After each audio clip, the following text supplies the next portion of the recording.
Hi friends, Ketan Raval સાથે બાયોલોજીમાં સ્વાગત છે તમારું.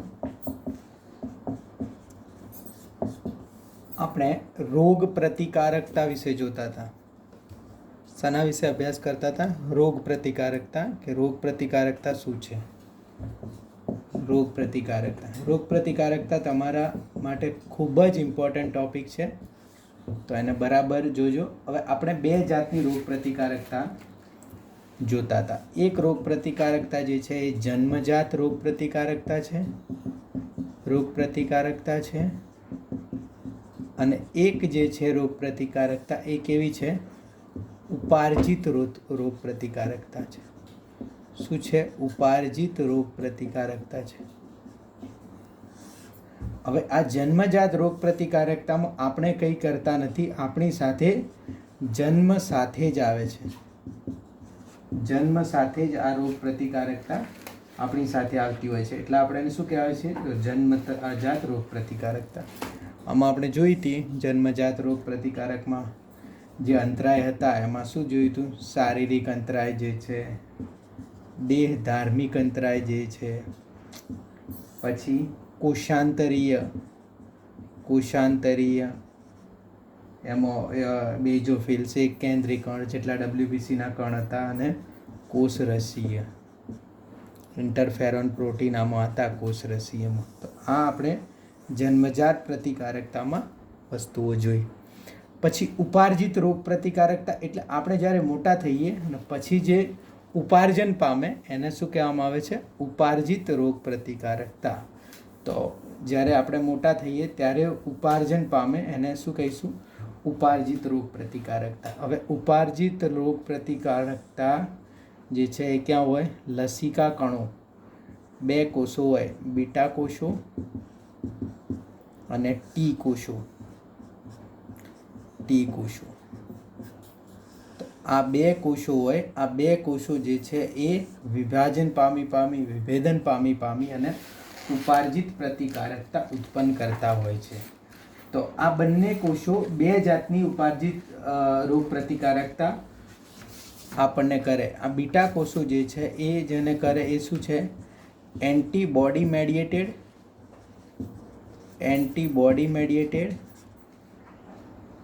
એનો મતલબ શું થાય છે? એન્ટીબોડી મધ્યસ્થી. બરાબર. Antibody mediated immune system. Antibody દ્વારા જે ઇમ્યુન સિસ્ટમ પેદા થાય એ એન્ટીબોડી મેડિએટેડ ઇમ્યુન સિસ્ટમ, એટલે એન્ટીબોડી દ્વારા જે ઇમ્યુન સિસ્ટમ પેદા થાય એને એન્ટીબોડી મેડિએટેડ ઇમ્યુન સિસ્ટમ કહેવાય. બરાબર.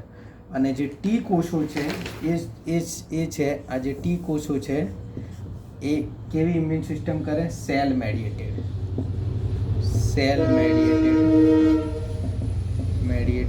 Immune system. તો એક જન્મજાત વાળું ક્લિયર પતી ગયું. ઉપાર્જિત વાળામાં બીટા કોષો આવે અને ટી કોષો આવે. આ બીટા કોષો અને ટી કોષો જે છે એ બે જાતની, એક એન્ટીબોડી મેડિએટેડ અને એક સેલ મેડિએટેડ કરે છે. હવે આ શું છે? એન્ટીબોડી મેડિએટેડ શું છે? સેલ મેડિએટેડ શું છે? બીટા કોષો વિશે તમે આગળ જોઈ ગયા છો.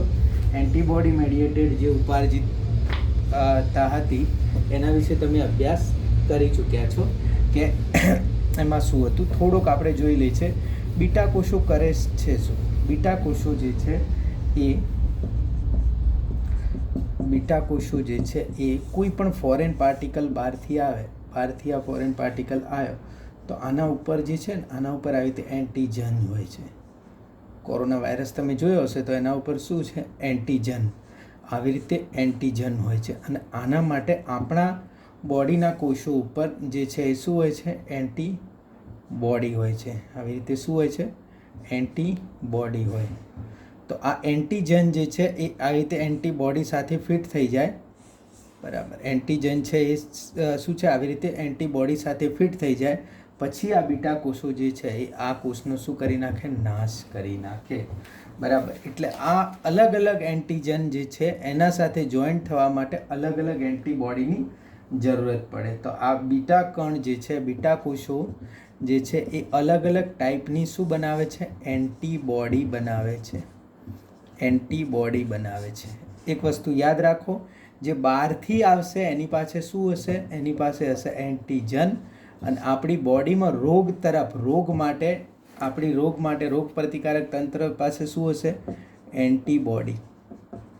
તો બહારવાળા પાસે એન્ટીજન હશે, આપણી પાસે એન્ટીબોડી હશે, અને આ બીટા કોષો જે છે એ એન્ટીબોડી બનાવે છે, અને એ એન્ટીબોડી જે છે એ સામેવાળા ઉપર એના સાથે જોડાઈ અને એનો નાશ કરે છે. તો આ એન્ટીબોડી મીડિયેટર હતા, આપણે જોયા. બરાબર. બીજા જે આ બીટા કોષોમાં 2 પ્રકારના હતા, એક ઇફેક્ટર સેલ હતા, બરાબર, અને બીજા જે છે સ્મૃતિ કોષો હતા. એ તાત્કાલિક અસર ના કરે પણ વસ્તુને યાદ રાખે કે ભાઈ આ વસ્તુ આવી થઈ હતી. તો આ જે છે 2 પ્રકારના હતા, એક પ્લાઝ્મા કોષો અથવા તો ઇફેક્ટર સેલ, અને બીજા જે છે એ સ્મૃતિ કોષો. બરાબર. આ બીટા કોષો વિભાજન પામી અને ઘણા બધા પ્લાઝ્મા કોષો થાય. પ્લાઝ્મા કોષો છે તે આવી રીતે કોષો જે છે એ શું છે, આ ઇફેક્ટર સેલ જે છે એ આ બહારની વસ્તુની આજુબાજુ થઈ જશે ને પછી એનો નાશ કરશે. બરાબર. તો આ જે છે ને સ્મૃતિ કોષો છે જે છે યાદ રાખશે આ વસ્તુ. યાદ રાખશે એટલે શું થશે સમજો. યાદ રાખવામાં અને પહેલી વાર થવામાં શું ફરક છે? સમજો કે પહેલી વાર તમને કોઈ પણ રોગ થયો તો રોગકારક જીવાણુ આની અંદર ગયા તમારા, એટલે રોગકારક જીવાણુ પાસે જે એન્ટીજન છે એ આખું નવું છે.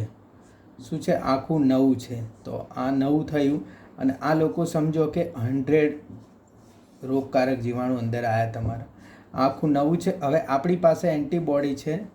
હવે એન્ટીબોડી પાસે આ સ્ટ્રક્ચર નથી. મેં તમને એન્ટીબોડીનું સ્ટ્રક્ચર ભણાવ્યું હતું કે કઈ રીતનું હોય, કેવી રીતના.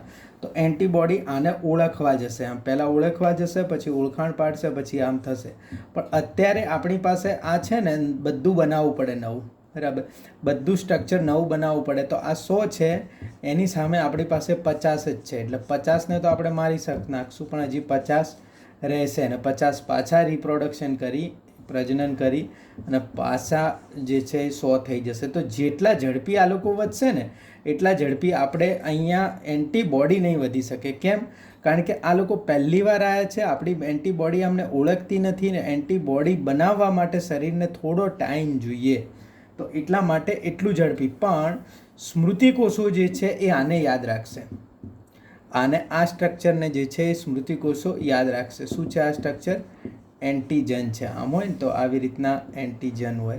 તો આ એન્ટીજનના સ્ટ્રક્ચરને સ્મૃતિ કોષો યાદ રાખશે કે આ ટાઈપનું કોઈ પણ વસ્તુ હવે બીજી વાર આવે તો આપણી પાસે આટલી સુવિધા હોવી જોઈએ. હવે સમજો કે આ પહેલી વાર તો ક્લિયર થઈ ગયું, બીજી વાર પાછા આ લોકોએ હુમલો કર્યો અને 100 લોકો આવ્યા, તો 100 લોકોએ આપણને રોગ નહીં કરી શકે.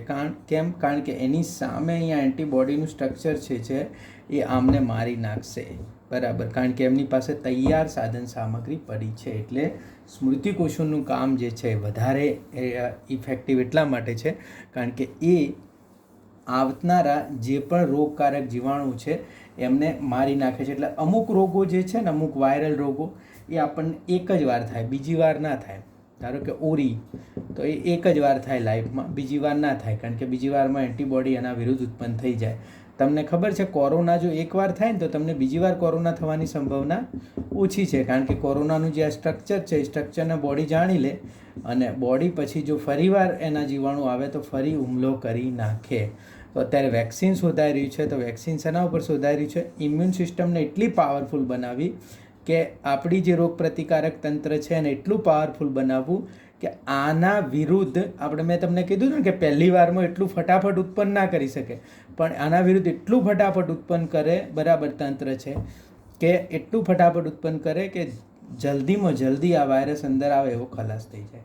જો કે વેક્સિન આવે જ છે, નેક્સ્ટ લેક્ચરમાં કદાચ વેક્સિન આપણે જોઈશું, હું તમને સમજાવીશ કે વેક્સિન એટલે શું છે. તો આ આપણે ઇમ્યુનિટી શું એન્ટીબોડી મેડિએટર જોયું હતું કે એન્ટીબોડી મેડિએટરમાં શું હતો, બરાબર. ટાઈપ ઓફ એન્ટીબોડી તમે દેખ્યા હતા, એન્ટીબોડીનું સ્ટ્રક્ચર જોયું હતું, ટાઈપ ઓફ એન્ટીબોડી જોયા હતા કે IgA છે, IgM છે, IgE છે, IgD છે અને IgG છે. આ ટાઈપ ઓફ એન્ટીબોડી તમે લોકોએ દેખ્યા હતા. આજનો ટોપિક જે છે એ આપણો ઉપાર્જિત પ્રતિકારકતામાં બીજો part cell mediated immune system છે. આજનો ટોપિક શું છે? ઉપાર્જિત પ્રતિકારકતાનો સેલ મેડિએટેડ ઇમ્યુન સિસ્ટમ એટલે શું? બરાબર ધ્યાન રાખજો. અને આ ટોપિકમાંથી ક્વેશ્ચન આવે છે ને આવે જ છે. તો સેલ મેડિએટેડ ઇમ્યુન સિસ્ટમ એટલે શું? ઇમ્યુન સિસ્ટમનો મતલબ શું થાય? જુઓ, પેલામાં સેલ જ હતો, બીટા સેલ, અને એ શું કરતો? એન્ટીબોડી ઉત્પન્ન કરતો. શું ઉત્પન્ન કરશે? એ એન્ટીબોડી જે છે એ ઉત્પન્ન કરશે. આમાં જે છે શું છે? ટી સેલ છે, ટી કોષ. પણ આમાં અલગ અલગ પ્રકારના કોષો છે આ લોકો, અને એ લોકો જ આમનું કામ જે છે એ શું છે? બીજા કોષો ઉપર હુમલા કરવાનું. તો ટી કોષો જે છે એ 4, એટલે જ આને સેલ મેડિએટેડ કહે છે. બરાબર. કોષીય, બરાબર, કોષ મધ્યસ્થી પ્રતિકાર તંત્ર કહેવાય આને. હવે જુઓ, 4 પ્રકારના ટી કોષો છે. એક પહેલા મારક ટી કોષો. કેવા છે? મારક ટી કોષો. હવે આ મારક ટી કોષો શું કરે? મારક ટી કોષોનું કામ શું? અને મારક ટી કોષો કઈ રીતના કામ કરે આ સમજો. આ જે છે આ સ્ટ્રક્ચર જોઈ લો. આ રોગકારકનું છે. હવે રોગકારકની આજુબાજુ આવી રીતે એન્ટીજન હશે, મતલબ એના જે એન્ટીજન હશે.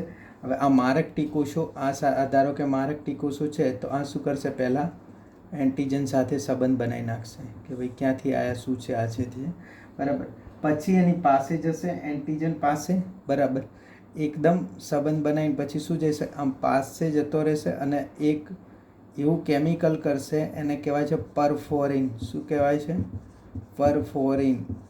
અને આ પરફોરિન શું કરશે? અહીંયા કાણા પાડી દેશે. આ એકની એક વાત છે, નેક્સ્ટ એવી રીતે સમજાવું છું. અહીંયા શું કરશે? કાણા પાડી દેશે. એટલે શું થઈ જશે? આમાં પડી જશે કાણા. કાણા પડશે ને પછી અહીંથી કેમિકલ અંદર ભરશે, એટલે આ કોષ શું થઈ જશે? ફૂલી જશે.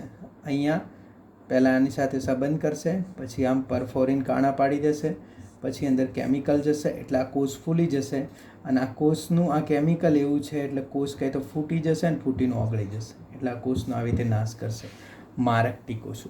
ખબર પડી તમને મારક ટી કોષોનું કામ કઈ રીતનું છે, શું કરશે? તો આવી રીતના એ કામ કરશે મારક ટી કોષો. બીજા જે કોષો જે છે, મારક ટી કોષો સિવાયના બીજા કોષો, એને કહેવામાં આવે છે મદદ કરતા કોષો. શું કહેવાય છે? મદદ કરતા કોષો. મારક ટી કોષોને સાઇટોટોક્સિક પણ કહેવામાં આવે છે. સાઇટોટોક્સિક.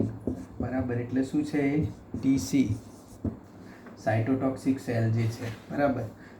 ટી સાઇટોટોક્સિક, ટી કોષો સાઇટોટોક્સિક. બી જે છે મદદ કરતા કોષો, એટલે હેલ્પર ટી કોષો કહેવાય છે. TH કહેશે એને. બી જે છે એ શું છે? મદદ કરતા કોષો. હવે આ મદદ કરતા કોષો કરશે શું અને શાની એવી મદદ કરશે? મદદ કરતા કોષો જે છે એ મારક કોષોને ટી કોષ અને બી કોષ બનાવવા માટે ઉત્તેજે છે. બરાબર. એટલે મદદ કરતા કોષો જે છે, પેલું નથી બાજુમાં કોઈ માણસ કે આ હા તને તો આવું કીધું, કેવું ખરાબ કહેવાય. તો આ જે છે આ મદદ કરતા જે છે એ આવી રીતે ઉત્તેજન કરશે. કોનું ઉત્તેજન કરશે?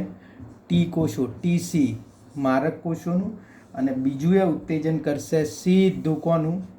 બીટા કોષોનું. તમને ક્લિયર ખબર પડી? આ ટી કોષોનું ઉત્પન્ન કરશે અને બીટા કોષોનું. તો બીટા કોષો શું કરશે? એન્ટીબોડી બનાવશે. અને આ ટી કોષો શું કરશે? ટી કોષો જે છે એ સેલ સાથે ડાયરેક્ટ જે છે પેલા સેલને મારી નાખશે. તો આ એન્ટીબોડીથી એ મારી નાખશે અને ટી કોષોએ મારી નાખશે. તો આ મદદ કરતા કોષો 2 જાતનું કામ કરે છે. એ ધારો કે તમને મદદ કરતા કોષો વધારે હોય તમારામાં, તો એટલો મતલબ કે તમારી ઇમ્યુન સિસ્ટમ જે છે એ શું છે? પાવરફુલ છે, જોરદાર છે. બરાબર. હવે ત્રીજા કોષો જે છે એને કહેવામાં આવે છે નિગ્રાહક ટી કોષો. થર્ડ કોષો જે છે એને શું કહેવામાં આવે છે? નિગ્રાહક ટી કોષો. નિગ્રાહક ટી કોષો. હવે આ નિગ્રાહક ટી કોષો શું કરે છે? એક વસ્તુ સમજો તમે.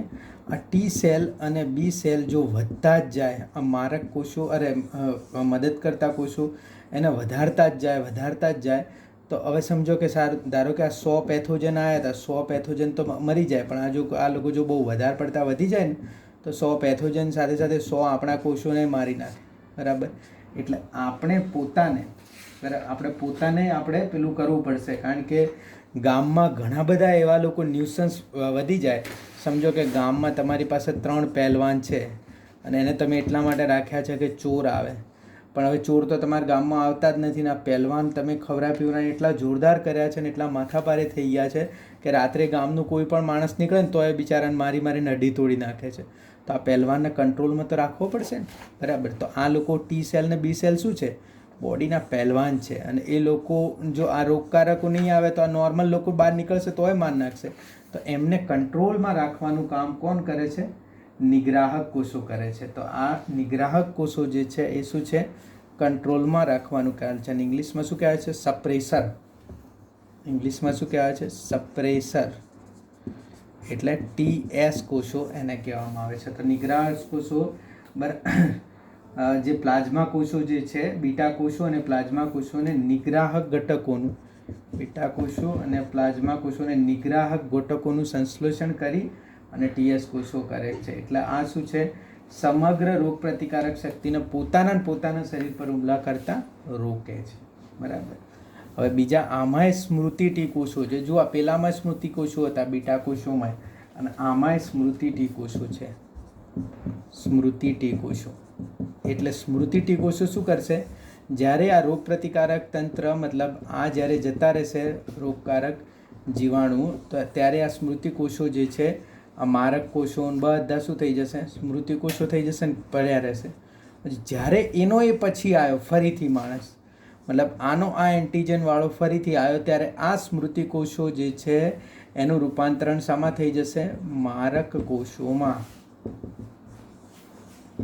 બરાબર. એટલે આ પાછા શામાં ફેરવાય છે? કાર્યકર્તા કોષો. કાર્યકર્તા કોષો એ કયા છે? મારક કોષો, મદદ કરતા કોષો ને બધા કાર્યકર્તા કોષો છે. સ્મૃતિ કોષો કાર્યકર્તા કોષો નથી. ક્લિયર થયું તમને? તો 2 ટાઈપની આપણે જે છે રોગ પ્રતિકારકતા જોઈ. બંને ટાઈપની રોગ પ્રતિકારકમાં એક હતી જન્મજાત અને બીજી શું હતી? ઉપાર્જિત. ઉપાર્જિત. તો જન્મજાત પણ આપણે જોઈ શક્યા અને ઉપાર્જિતમાં બીટા અને ટી બંને આપણે રોગ પ્રતિકારકતા જોઈ લીધી. હવે રોગ પ્રતિકારકતામાં એક બીજી વસ્તુ આવે છે, જન્મજાત અને ઉપાર્જિત રોગ પ્રતિકારકતા તો બરાબર છે, પણ આપણા પાસે સક્રિય રોગ પ્રતિકારકતા અને નિષ્ક્રિય રોગ પ્રતિકારકતા, આ બંને રોગ પ્રતિકારકતાઓ છે. આમાં જ છે, આ કોઈ નવો પ્રકાર નથી, પણ આ જન્મજાત અને ઉપાર્જિતમાંથી આપણે કેવી રીતે ઓળખશું સક્રિય રોગ પ્રતિકારકતા એટલે શું અને નિષ્ક્રિય રોગ પ્રતિકારકતા એટલે શું? સક્રિય રોગ પ્રતિકારકતા અને નિષ્ક્રિય રોગ પ્રતિકારકતા. બરાબર ધ્યાન રાખજો કે સક્રિય રોગ પ્રતિકારકતા એટલે શું થાય અને નિષ્ક્રિય રોગ પ્રતિકારકતા એટલે શું થાય. હવે જુઓ, 2 ટાઈપની સક્રિય હોય, બંને 2 ટાઈપની હોય, કુદરતી સક્રિય અને કૃત્રિમ સક્રિય. આમાં કુદરતી નિષ્ક્રિય અને કૃત્રિમ નિષ્ક્રિય. ધારો કે આપણે કંઈક કરવાનું હોય ને તો એ સક્રિયતા વસ્તુ છે. સક્રિયતા વસ્તુ ક્યારે હોય? કે જ્યારે આ સમજો કે કુદરતી સક્રિયમાં શું હોય?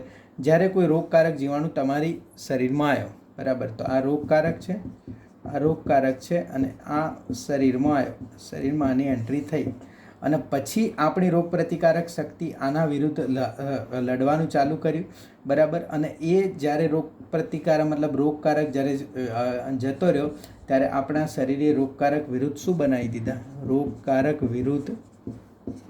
વિરુદ્ધ એન્ટીબોડી બનાવી. શું બનાવી? એન્ટીબોડી બનાવી. તો આ શું થયું? આ સક્રિય વસ્તુથી ને આપણી બોડી સક્રિય છે એના વિરુદ્ધ લડવા માટે. તો એન્ટીબોડી જ્યારે શરીર બનાવે ને, બરાબર, એન્ટીબોડી જ્યારે શરીર બનાવે ને પોતે, ત્યારે એને કહેવાય સક્રિય રોગ પ્રતિકારકતા. હવે આ 2 વસ્તુ છે.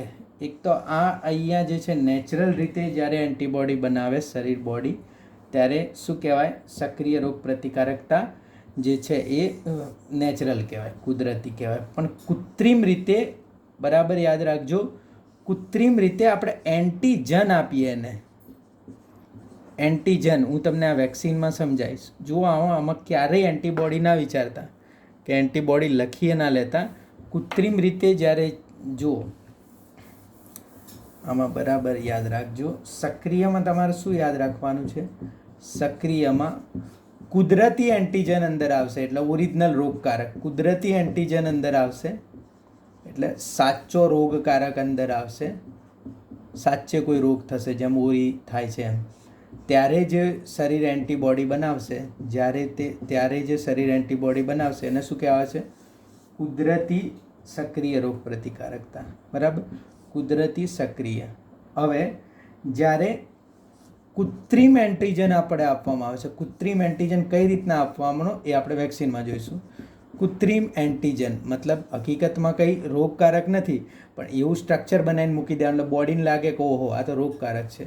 કૃત્રિમ એન્ટીજન જ્યારે આપવામાં આવે ત્યારે બોડી જે એન્ટીબોડી બનાવે, જુઓ બોડી બંનેમાં એન્ટીબોડી જ બનાવશે બરાબર, પણ એકમાં આપણે એન્ટીજન આપીશું કુદરતી, મતલબ કુદરતી જે નોર્મલ આપણે રોગ થશે આપણે આપીશું નહીં, અને એકમાં કૃત્રિમ આપણે એન્ટીજન આપીશું ને એન્ટીબોડી બનાવે એટલે શું થાય?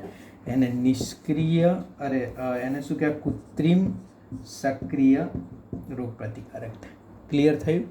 હવે જોજો બરાબર, આ એન્ટીજનવાળી વસ્તુ હતી ને, હવે નિષ્ક્રિય આ અહીંયા જ રાખો. હવે શું જોઈશું આપણે? નિષ્ક્રિય રોગ પ્રતિકારક. કુદરતી નિષ્ક્રિય રોગ પ્રતિકારકતા એટલે શું? આપણે એન્ટીજન નહીં બનાવવા, આપણે એન્ટીબોડી નહીં બનાવવાની, આપણી માટે કોઈ બીજું એન્ટીબોડી બનાવે. એટલે આવું કુદરતી રીતે ક્યાં થાય? આવું કુદરતી રીતે ખાલી ભ્રૂણમાં બાળક હોય ત્યારે થાય. બરાબર, ત્યારે ગર્ભાવસ્થા દરમિયાન જ્યારે ગર્ભમાં બાળક હોય, ભ્રૂણ હોય ત્યારે થાય. શું થાય? માતા બનાવે ને, કઈ બનાવે? માતા એન્ટીબોડી બનાવે, IgA. માતા એન્ટીબોડી બનાવે અને બાળકને આપે. તો આ શું થયું? કૃત્રિમ નિષ્ક્રિય રોગ પ્રતિકારકતા થઈ. શું થયું? કૃત્રિમ નિષ્ક્રિય રોગ પ્રતિકારકતા થઈ. સમજમાં આવે તો બરાબર સમજજો. આમાં આપણે એન્ટીજન આપીશું ને આપણી બોડી સક્રિય રીતે સામે એન્ટીબોડી બનાવશે. આમાં એન્ટીજન જેવું કશું નહીં, આપણા માટે માતા એન્ટીબોડી બનાવીને સીધી આપણને આપી દેશે, એટલે એન્ટીજન આવે તો આપણને કામ આવે. તો આ અહીંયા માતા બનાવશે એટલે નિષ્ક્રિય છે, અને અહીંયા આપણે પોતે બનાવશું એટલે સક્રિય છે. અને આમાં શું છે? પોતે બનાવેલું ખોટું એન્ટીજન આપીને એન્ટીબોડી બનાવશું એટલે આ કૃત્રિમ સક્રિય છે, અને કૃત્રિમ નિષ્ક્રિયમાં શું થાય? સીધા એન્ટીબોડી આપી દઈશું. બરાબર, સીધા આપણે બનાવેલા એન્ટીબોડી જે છે એ બોડીમાં નાખીશું એટલે શું થઈ જશે? એને કહેવાશે કૃત્રિમ નિષ્ક્રિય. સમજણ પડી? તો તમને બધાને નોટ્સ આપેલું છે, એ નોટ્સ બરાબર જોઈ લેજો, એમાં વાંચી લેજો. રોગ પ્રતિકારકતા ખૂબ જ ઇમ્પોર્ટન્ટ ટૉપિક છે. એટલે આપણી આ રોગ પ્રતિકારકતા છે એ અહીંયા આપણે ક્લિયર થઈ. હવે શરીરમાં રોગ પ્રતિકારકતા માટે તંત્ર કઈ રીતે ગોઠવાયેલું છે એ તંત્રનો આપણે કાલે અભ્યાસ કરીશું. Thank you very much.